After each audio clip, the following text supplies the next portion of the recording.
So let's say without this hatch system, without this like great customer experience, every month you're creating five new repeat clients. So it's 14x value.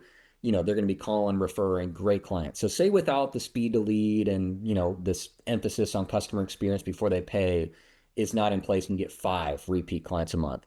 If you invest in these kind of systems and giving someone a great experience, say you can turn that five a month into 10 or 15 per month, repeat clients. Every single month, that it compounds. You got that compounding effect. So when you look at year one, year two, year three, if you've generated 3x more repeat clients because of these systems that you can implement to answer the phone, to get back to people, to follow up with them on estimates, get that first experience for the best quality client that they're so happy they accepted the estimate and they're going to call you back in a few months and refer you. Yeah, I hope that our listeners can understand the investment and the long-term huge investment value that is born from systems that come into play that turn out more repeat clients, more referral work. While Google is certainly the best quality of leads online, compared to referral, compared to a repeat client, maybe they found you on Google, maybe not. It's just so incredibly valuable. So I want to encourage our listeners one step at a time. But if you focus on that customer experience and building more repeat clients, not letting those fall through the cracks when things are busy, you are going to be doing your business 1, 2, 3, 5 years, 10 years from now so much favor by taking into account these things that can be done systematically to provide a great experience. Yeah, yeah, because we know, I mean, you as a marketing company, if somebody wants to make it rain leads, you can help them make it rain leads. But if your system is terrible when they Mm. get in, to you wasted all that effort, they wasted all that money, and then they may say it doesn't work when in fact it did work, but they just didn't close any of them because they were upset by the time they got to them because the systems weren't any good. Yeah, yeah, And and the good and news is, technology is huge. Yeah. yeah, yeah, it's what March 2026. I know voice AI right now. Some people are still, it's almost mostly there. So I would imagine certainly by the end of this year, 2027, there are tangible solutions for any owner operator, even if you're not tech savvy, in the same way that someone would hire someone to do website and SEO.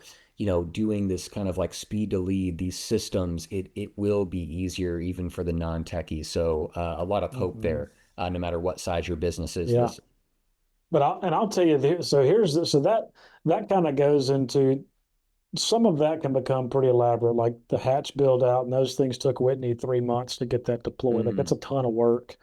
And so solo operator listening to this doesn't have that kind of time. They yeah. can't afford to go 3 months. So Mm. maybe let me go back and talk about some of the maybe even more of my favorite ones that I feel like are the most beneficial for us in the field and they're super easy to deploy, inexpensive. You want to go that route maybe? Yeah, let's cover. Yeah, sounds perfect, Okay. man. I definitely want to pin a note. I want to transition, talk about your experience implementing EOS, but absolutely, let's Okay. hear Yeah, what yeah. your And thoughts are there. that'll be a great ending to this next piece. So Yeah.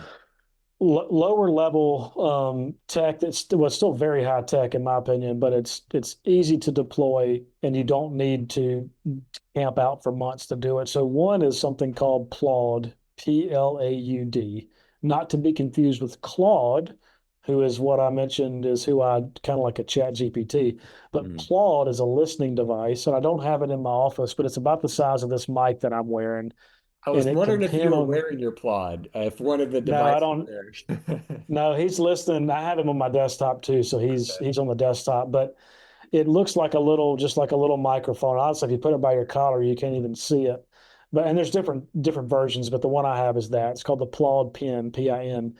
And it is first off, it's a listening device. It's listening to what's going on, but the powers behind it is an AI software it's transcribing what's being said in a conversation with you and your customer. This is the main thing, that's the most important piece.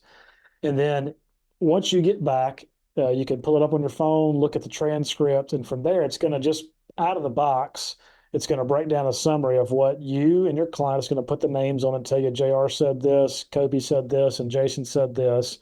It's going to go through what was talked about. It's going to pull out measurements. It's going to pull out any kind of notes that you said, do room by room. It's very smart. And then it gives action items. Say, this is what you have to do next. This is what Kobe's got to do next.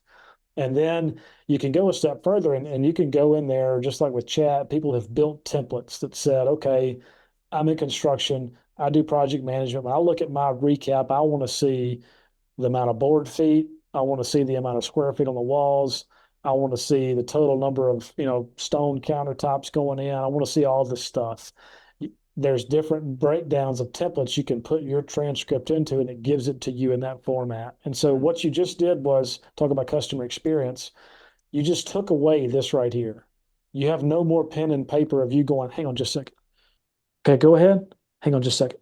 Mm. No, you're locked eyes with this customer the whole time going, got it. Yep, keep going. Yeah, so you want something with a view. Okay, cool. You don't want to miss the sunset over the 18th green out of your back porch. Got it. So this tree's kind of in the way. Got it. Like you're just taking it all in, right? You don't have to stop.